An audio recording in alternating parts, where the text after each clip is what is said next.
6 months after the demonstration at the quarantine zone, the Great Assembly Hall on Council Prime had been rebuilt. The circular chamber was larger now, with new sections added to accommodate representatives from Earth, the human delegates. Sat in chairs designed for their smaller frames, but their presence dominated the room. Ambassador Carol Mitchell stood at the speaker's podium, looking out at the thousands of alien faces watching her. Carol was a tall woman with silver hair and bright blue eyes.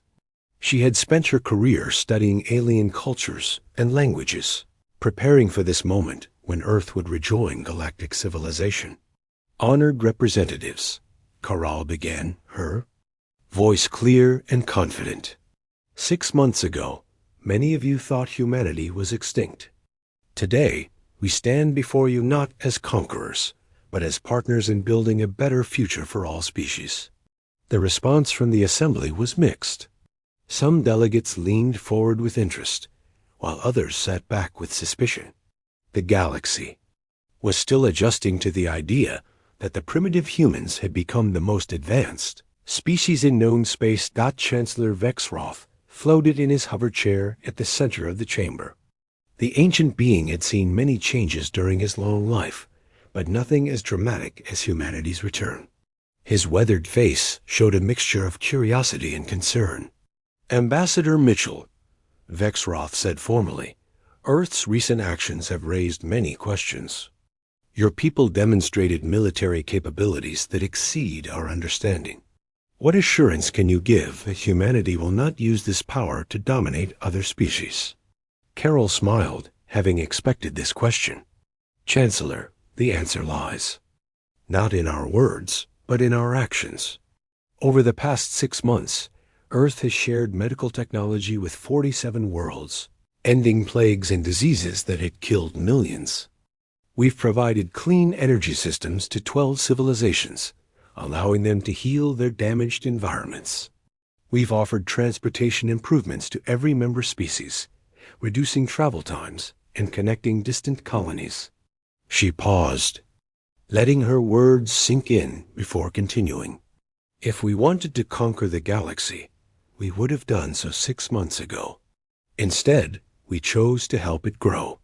The proof of Carol's words could be seen throughout the galaxy. On the Zephyrian homeworld, new medical centers used human healing technology to treat conditions that had been considered incurable. Krell industrial worlds now powered their factories with clean energy systems that produced no waste or pollution. Even the proud Vorthik had accepted human help in improving their energy manipulation techniques, but the changes went deeper than technology. Earth's return had forced every species to reconsider their assumptions about progress and development.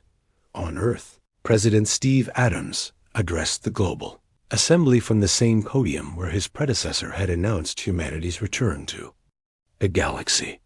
Steve was younger than Dan Rogers, with dark hair and an optimistic smile that reflected humanity's new confidence. Citizens of Earth, Steve said, today marks the first anniversary of our return to galactic civilization. In that time, we have not only rejoined the galaxy, we have helped reshape it. Behind Steve, large screens showed images from across known space, human-designed hospitals on alien worlds, clean energy plants replacing polluting factories, new transportation networks connecting previously isolated colonies. But our greatest achievement, Steve continued, is not the technology we've shared. It's the proof that cooperation works better than competition. For too long, the galaxy has been divided by the belief that one species' success must come at another's expense. We've shown that when everyone benefits, everyone prospers. The transformation wasn't limited to technology and medicine. Earth's isolation had forced humanity to solve every social and economic problem that had once divided them. War had become impossible when everyone had access to unlimited resources. Poverty had disappeared when advanced technology could provide for every need. Dr. Nancy Green, Earth's Secretary of Galactic Affairs, worked with alien representatives to establish new frameworks for interstellar cooperation. Nancy was a small woman with gray hair and sharp eyes that missed nothing. Her office on Council Prime had become the center of galactic diplomacy. The old model of competing civilizations is outdated, Nancy explained to a gathering of alien ambassadors. When every species has access to the same advanced technology, there's no reason for conflict over resources or territory. The aliens were slowly beginning to understand what Nancy meant. Human technology had made many traditional sources of conflict obsolete. Why fight over rare minerals when matter converge? The galaxy's response was swift and predictable. Within hours of Earth's demonstration, military fleets from across known space began moving toward the old quarantine zone. The Zephyrian Empire mobilized their fastest warships. The Krell hive mind activated their battle swarms. Even the normally peaceful Vorthik began charging their most powerful energy weapons. Admiral Pete Jackson stood on the bridge of his flagship, the New Horizon, and watched the approaching armada through his tactical displays. Pete was a calm man with steady hands and patient eyes. He had trained his entire life for this moment, studying every alien ship design and weapon system. "Sir, we count over 3,000 enemy vessels," reported his tactical officer, Lieutenant Sarah Kim. "They'll be in weapons range in 6 hours." Pete nodded slowly. The human defense fleet had only 200 ships, but numbers weren't everything. Earth had spent 3 centuries preparing for this exact situation. "Send a message to all ships," Pete ordered. "Battle stations, but hold fire until my command. Remember, we're not here to destroy them. We're here to teach them." The alien fleet was enormous and impressive. Zephyrian destroyers flew in perfect formation, their blue hulls gleaming in the starlight. Massive Krell dreadnoughts moved like giant metal mountains, bristling with weapons. Vorthik energy ships danced between them, their crystal hulls pulsing. With barely contained power, leading the combined fleet was Admiral Zarkith, the most famous military commander in Zephyrian history. He had won battles against pirates, rebels, and rival empires. His tactical skills were legendary throughout the galaxy. "All ships, this is Admiral Zarkith," he broadcast to his fleet. "The humans have violated galactic law by spying on our worlds. They must be stopped before they can threaten our way of life." Zarkith was confident in his victory. The human fleet was tiny compared to his armada. Even if the humans had developed new weapons, they couldn't possibly fight against odds this overwhelming. But as the alien fleet approached the quarantine zone's edge, something strange began to happen. The lead Zephyrian destroyer, the Blade of Victory, suddenly stopped moving. Not slowed down or turned away, but stopped completely in the middle of space. Its engines were still running, its power systems were active, but the ship simply would not move forward. "What's happening?" demanded Captain Velter from the destroyers. "Bridge." "I don't know, sir," replied his engineer. "All systems are normal, but we're not moving." Within minutes, the same thing was happening throughout the alien fleet. One by one, their ships came to a complete stop. Some vessels tried to back away, but found they couldn't move in any direction. They were stuck in space like insects in invisible amber. Admiral Zarkith watched in growing horror as his massive fleet became helpless. "All ships, report status," he ordered. The responses were all the same. Every system was working perfectly, but the ships couldn't move. It was as if space itself had become solid around them. On the New Horizon, Dr. Helen Price monitored the alien fleet from her science station. Her small fingers danced over control panels as she adjusted the field generators that were holding the enemy ships in place. "Gravitic field is stable," she reported to Admiral Pete Jackson. "All enemy vessels are contained." The technology Helen had developed was based on her discovery of how to manipulate space-time itself. The alien ships weren't being held by force fields or tractor beams. Instead, the space around them had been altered so that movement in any direction required infinite energy. Phase 2, Pete ordered. Across the alien fleet, something even more disturbing began to happen. Crews started falling asleep at their posts. Not all at once, but gradually, as if they were being overcome by an irresistible urge to rest. Captain Velter felt his eyelids growing heavy as he tried to understand what was happening to his ship.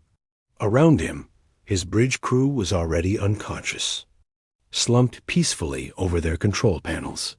"This is impossible," he mumbled, fighting to stay awake. But the sensation was too strong. Within moments, he too was fast asleep. The effect spread through the entire alien fleet. Thousands of crew members simply lay down where they stood and entered a deep, peaceful sleep. Their ship's automated systems kept everything running, but every living being aboard was unconscious. "Sleep induction field is working perfectly," reported Dr. Amy Foster from her position on the New Horizon. "All alien crew members are unconscious but unharmed." Amy had spent years studying alien biology, learning how different species' brains worked. The sleep field she had designed worked on every known form of intelligent life, inducing natural rest rather than causing any damage. But the most impressive demonstration was yet to come. The massive Zephyrian flagship Eternal Glory, Admiral Zarkith's pride and joy, began to move. Not under its own power, but as if it were being gently pushed by an invisible hand. The huge ship, weighing millions of tons, drifted slowly away from its original position. Inside the flagship, Admiral Zarkith was the only one still awake, having been protected by his personal life support system. He watched in amazement as his ship moved through space without any sensation of acceleration or momentum. According to his instruments, the ship was traveling at high speed, but he felt nothing. "How are you doing this?" He whispered into his communicator dot. The answer came from Captain Larry Stone, commanding the human ship Breakthrough. Larry was a veteran officer with a gentle voice and kind manner. "We're not fighting you, Admiral," Larry explained. "We're simply demonstrating that the universe works according to rules you haven't discovered yet." What the aliens didn't understand was that the humans had learned to manipulate the fundamental forces of reality. They weren't using weapons or engines in any traditional sense. Instead, they were adjusting the basic properties of space, and time around the alien ships. The Eternal Glory came to rest exactly 3,000 kilometers from its starting position. To any observer, it looked like the massive ship had simply teleported through space. But Admiral Zarkith, watching from inside, knew that something far more sophisticated had happened. "Your crews are unharmed," Larry continued. "Your ships are undamaged. This was a demonstration of human defensive capabilities. We have no desire for conquest or domination." As if to prove his point, the sleep field was suddenly turned off. Throughout the alien fleet, crew members began waking up. They found their ships exactly as they had left them, with no damage or systems failures. But they also found themselves completely helpless. Their weapons wouldn't fire. Their engines wouldn't move them forward. Even their communications were being controlled by the humans. "All alien vessels," came Admiral Pete Jackson's voice over every speaker in the fleet. "You came here to destroy U.S. Instead, we've shown you mercy. Your government sent you to fight a war, but we're offering you something better." Pete's words were broadcast not just to the alien fleet, but to every world in the galaxy. The demonstration was being watched by billions of beings who had never heard of humans before. "Earth extends an invitation to all species," Pete continued. "We don't want to rule you or replace your governments. We want to share what we've learned during our time away. The galaxy can be better than it is now, but only if we work together." As proof of their good intentions, the humans began releasing the alien ships one by one. Each vessel was given full control of its systems and allowed to leave. But before they departed, each ship received a gift, detailed technical specifications for technology that could revolutionize their civilization, medical advances that could cure diseases thought incurable, energy systems that could power entire worlds without pollution, transportation methods that could reduce travel time between stars from months to days. Admiral Zarkith stared at the data flowing into his ship's computers. The technology being offered was centuries ahead of anything his people possessed. If it was real, it would change everything. Why? He asked over the communication channel. Why give us this? Pete Jackson's answer was simple and sincere. Because we remember what it was like to be where you are now. 300 years ago, we were the primitive ones. We were violent and divided and afraid. The galaxy taught us that we weren't ready to join galactic civilization. Pete paused, looking out at the stars that had once seemed so distant and hostile. You were right, he continued. We weren't ready then. But we used the time you gave us to become something better. Now we want to help you do the same. The alien fleet began to disperse, but the galaxy would never be the same. For the first time in history, a species had demonstrated absolute military superiority and then offered to share it freely. The age of conquest was over. The age of cooperation was about to begin. The great assembly hall on Council Prime had not seen this much activity in over a century. Representatives from dozens of alien species filled the massive chamber, their voices creating a loud buzz of excitement and fear. The circular room could hold 10,000 beings, and today every seat was filled. Chancellor Vexroth floated above the center of the chamber in his hover chair. The ancient being was older than most civilizations, and his wrinkled face showed the wisdom and weariness of someone who had seen empires rise and fall. Today, his usually calm expression was troubled. The emergency session will now begin, Vexroth announced, his voice amplified throughout the hall. We are here to discuss the return of the species known as humans. A wave of noise swept through the chamber. Some representatives had never heard of humans. Others remembered the old stories and laughed. A few of the older delegates looked worried. Impossible, declared Senator Mordrith, a large Krell whose insect-like body clicked as he spoke. The humans were driven away centuries ago. They were weak and primitive. Even if they survived, they could never develop real technology.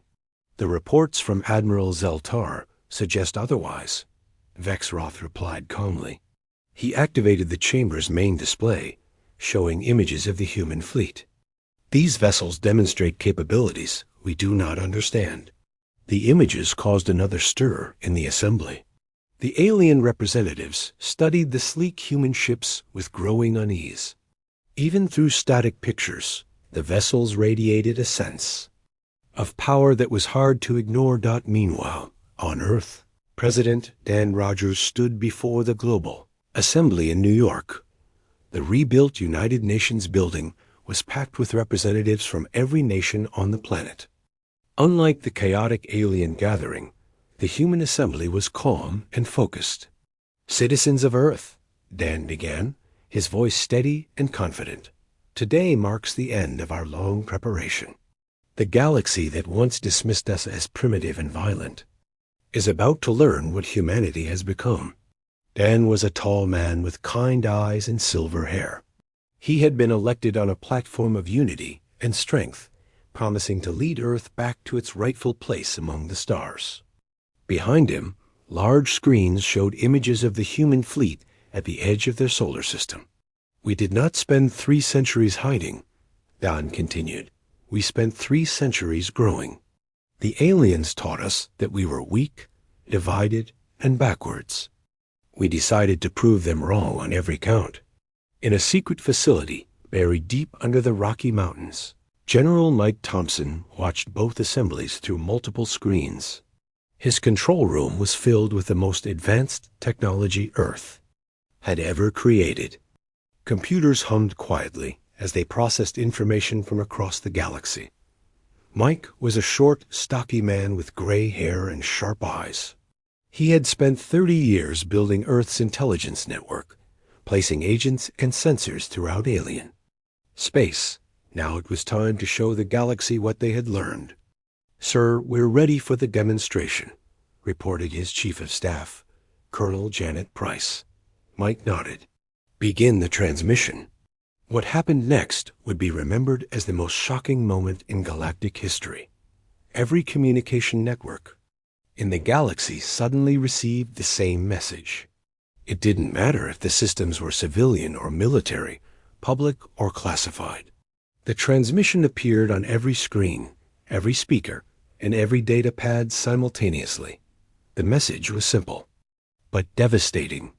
It was a complete list of every secret military base, every hidden weapon, and every classified project belonging to every major power in the galaxy. The information was so detailed and accurate that it could only have come from sources inside each government. On Council Prime, Chancellor Vexroth stared at his personal datapad in horror. The transmission was showing him details about Galactic Council operations that only he and a few other high-ranking officials were supposed to know. "How is this possible?" demanded Admiral Torvek, the Zephyrian military commander. His blue face had turned almost white with shock.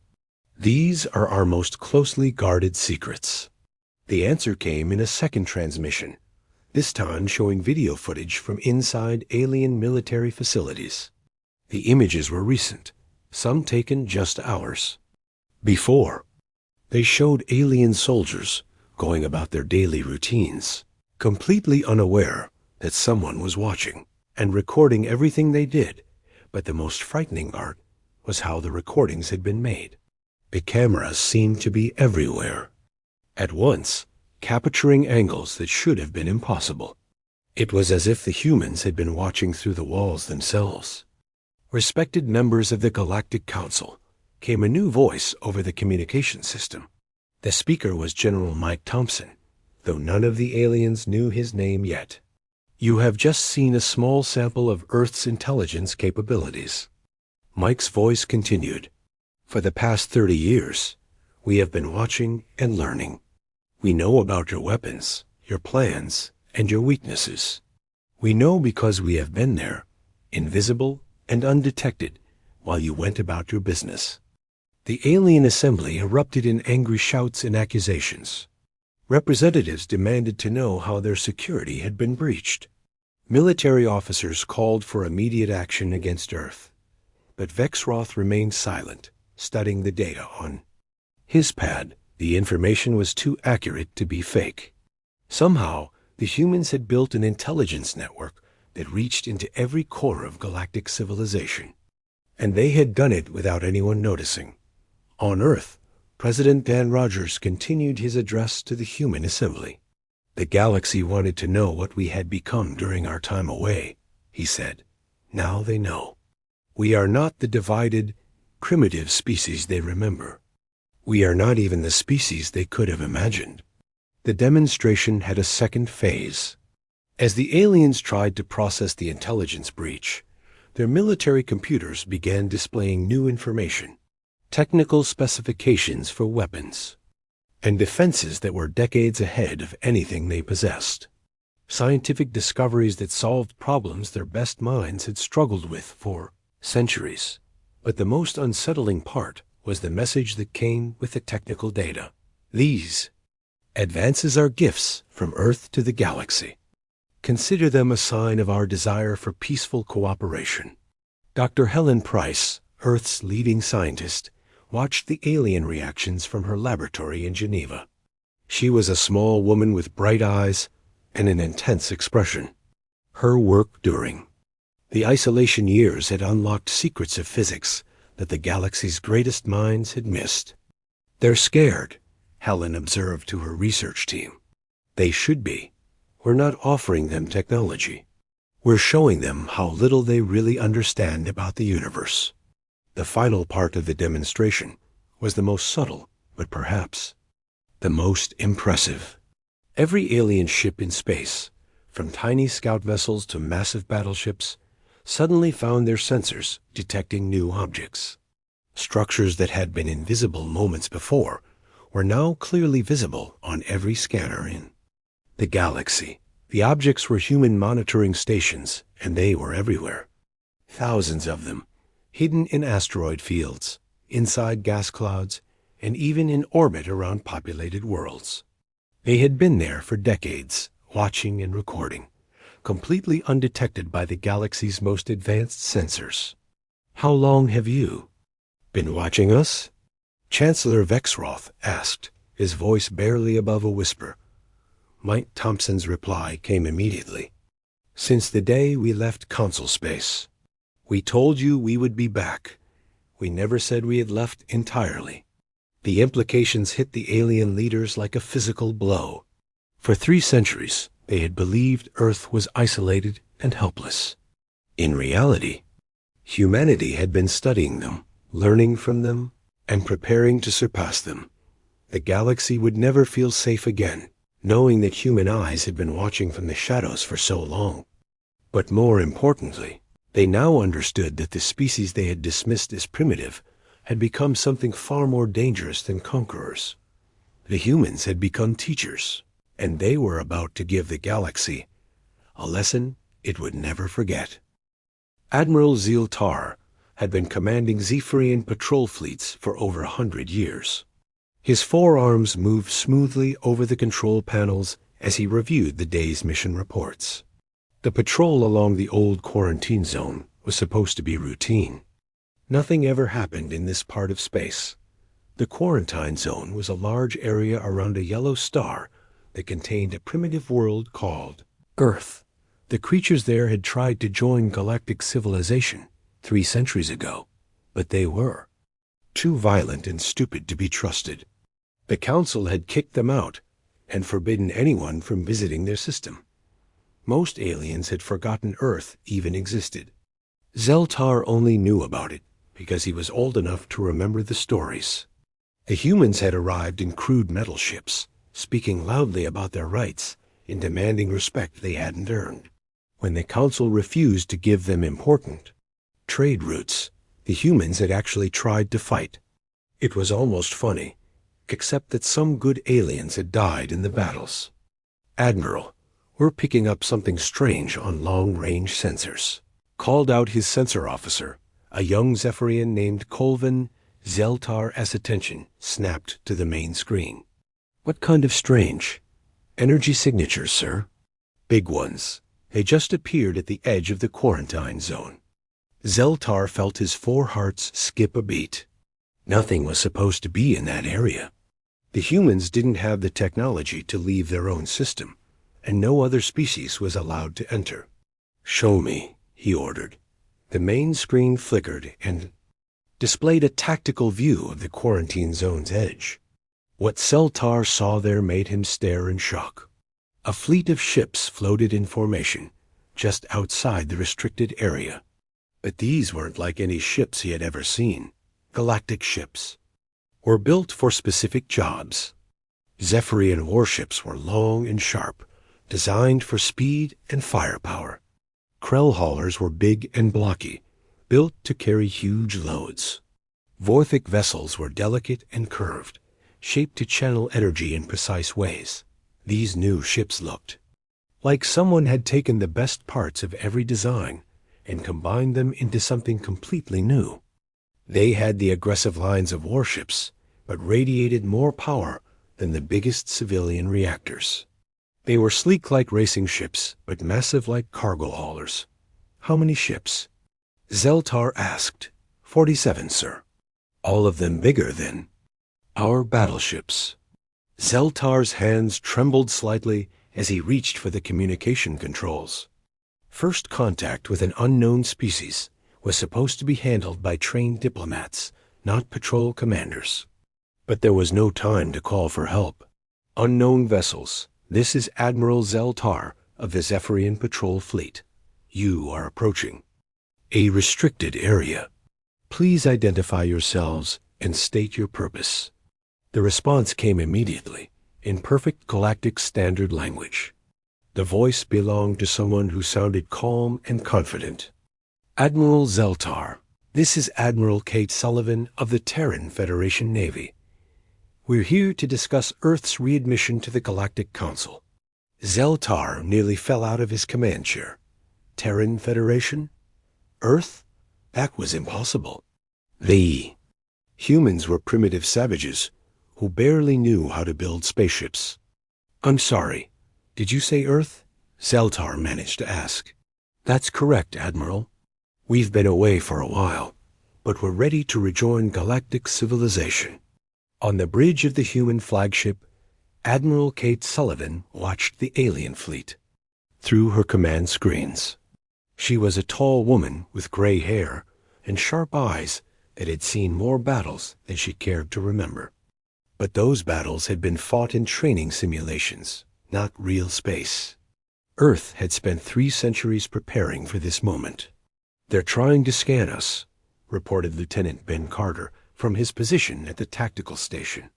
Ben was young and eager, part of the new generation of humans who had grown up knowing this day would come. Let them look, Kate said calmly, but don't let them see everything. The human ship's hulls were designed to reflect sensors in specific ways. To the aliens, they would appear powerful, but not impossibly advanced. The real capabilities of Earth's fleet would remain hidden until they were needed. Dr. Amy Foster stood beside the Admiral's chair, watching the alien reactions with scientific interest. Amy had spent her entire career studying alien technology and psychology.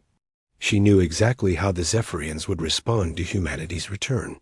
They're scared, Amy observed. Look at their formation. They're trying to look threatening, but they're actually moving into a defensive position. Kate nodded. The Zephyrian ships were spreading out and powering up their weapons. It was exactly what Earth's strategists had predicted. Admiral Zeltar, Kate said into the communication channel, I understand this comes as a surprise. Perhaps we should arrange a meeting with your superiors. You will remain where you are. Zeltar's voice came back, much less friendly than before. I'm calling in additional fleets. If you are really from Earth, then you're in violation of your quarantine. Kate smiled. This was going perfectly according to plan. I'm afraid the quarantine is no longer in effect, she replied. Earth has developed significantly since our last meeting with the Council. We're no longer the species you remember. Back on the Zephyrian flagship, chaos was breaking out on the bridge. Officers were running between stations, trying to make sense of the sensor readings from the human fleet. Sir, their power signatures are off the charts, reported the chief engineer. I've never seen reactors like these. How did they get here? Demanded Zeltar. There's no record of any ships entering this system. That's just it, sir, said Colvin. They didn't enter the system. They just appeared. Our sensors show no hyperspace wake, no engine signatures. One moment the space was empty. The next moment they were there. Zeltar felt ice in his veins. Transportation technology that could move entire fleets without leaving any trace was beyond anything the galaxy possessed. If the humans had developed such capabilities, then everything the Council believed about them was wrong. Get me a priority channel to Council headquarters, Zeltar ordered. Tell them we have a situation. On the human flagship, Kate watched the alien communications with satisfaction. Earth's intelligence networks had been monitoring Galactic Council transmissions for decades. They knew exactly what the aliens were saying and how they were reacting. They're calling for reinforcements, Ben reported. How long until the Council? Fleets arrive? Kate asked. Our projections show 48 hours for the nearest response force, Amy replied. 72 hours for a full battle fleet. Kate nodded. That gave them plenty of time to make their point. Earth didn't want to conquer the galaxy through force. They wanted to earn their place through demonstration of superiority. Send a message to Earth, Kate ordered. Tell them Phase 1 is complete. The galaxy knows we're back. As the message traveled instantly back to Earth through communication methods the aliens couldn't detect, Kate looked out at the stars. Humanity had spent 3 centuries in exile, learning and growing and preparing. They had been dismissed as primitive and violent. Now it was time to show the galaxy what humans could really do when they set their minds to it. The silence from Earth was about to become the loudest sound the galaxy had ever heard. Jake Morrison stood on the bridge of his ship and watched the stars disappear behind them. His hands shook as he gripped the metal railing. The battle at Proxima Station had been a disaster. Half the human fleet was gone. The other half was running for their lives. "Captain, we're clear of their weapons range," said his first officer, Tony Clark. The young man's face was pale and covered in sweat. Like everyone else on the ship, he had never seen a defeat this bad. Jake nodded, but said nothing. Through the big window at the front of the bridge, he could see other human ships fleeing alongside them. The proud fleet that had left Earth 6 months ago was now broken and scattered. The aliens had made their message very clear. Humans were not welcome in their part of space. 300 years passed. The galaxy moved on without Earth. The alien races that made up the Galactic Council forgot about the humans who had once dared to challenge them. The Zephyrians, tall, blue creatures with 4 arms, took over more star systems. The Vorthik, beings made of living crystal, built bigger and better energy weapons. The Krell, who looked like giant insects and thought as one mind, created trade routes that connected hundreds of worlds. Earth became a story that old aliens told to scare their children. Then it became a footnote in history books. Finally, it became nothing at all, but something strange was happening in the empty parts of space. Roy Henderson was a cargo pilot who had been flying between star systems for 20 years. He knew every trade route, every shortcut, and every dangerous area to avoid. His ship, the Star Runner, was old but reliable. It had carried everything from food supplies to rare metals across the galaxy. On a Tuesday that seemed like any other, Roy was hauling a load of farming equipment to a colony world called New Haven. The trip should have taken 3 days through hyperspace. But when his ship dropped back into normal space, something was wrong. His navigation computer was showing readings that made no sense. According to his instruments, he was exactly where he was supposed to be. But the stars were in the wrong places. Not by much, but enough that his computer couldn't match them to any star charts. What the hell? Roy muttered, checking his systems. Everything was working perfectly. His hyperspace drive was fine. His navigation was accurate. But somehow, his 3-day journey had taken 5 days, and he had ended up 2 light years away from his planned exit point. Roy filed a report with the Pilots Guild when he reached New Haven, but nobody paid much attention. Space was big, and strange things happened sometimes. Pilots got confused. Computers made mistakes.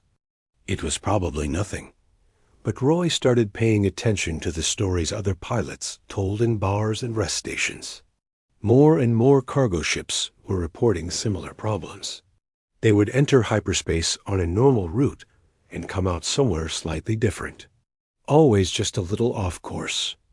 Always taking a little longer than expected. When Roy plotted all the reported incidents on a star map, he saw something that made his heart race. The problems weren't random. They formed a pattern. Ships were being forced to go around a huge area of space, as if something invisible was blocking the normal routes. Roy dug deeper into the shipping records. He found reports going back 50 years of ships being mysteriously redirected. The incidents were so small and scattered that nobody had noticed the pattern before. But when he put them all together, they showed something incredible. Something in that empty area of space was controlling ship movements. Something big enough and smart enough to redirect. Cargo vessels without the pilots even knowing it was happening. Roy cross-checked the coordinates with old historical databases. What he found made him drop his coffee cup. The area that ships were being forced to avoid was the exact same area where Earth was located. The same Earth that everyone said was dead and forgotten. The same Earth that aliens dismissed as a primitive world full of weak creatures who couldn't handle real space travel. But if Earth was dead, what was redirecting all those ships? Roy spent weeks checking and double-checking his work. He ran the numbers through different computers. He asked other pilots to verify the incidents. Every time, he got the same result. Something near Earth was actively controlling space traffic, and it had been doing so for decades. The more Roy thought about it, the more scared he became. The aliens had always said humans were primitive and weak. But what if they were wrong? What if humans had been preparing for something during all those years of silence? Roy knew he had to tell someone about his discovery. But who would believe him? The Galactic Council thought Earth was a dead world. Most aliens had never even heard of humans. And the few who remembered them just laughed when someone mentioned the primitive species that had been driven away centuries ago.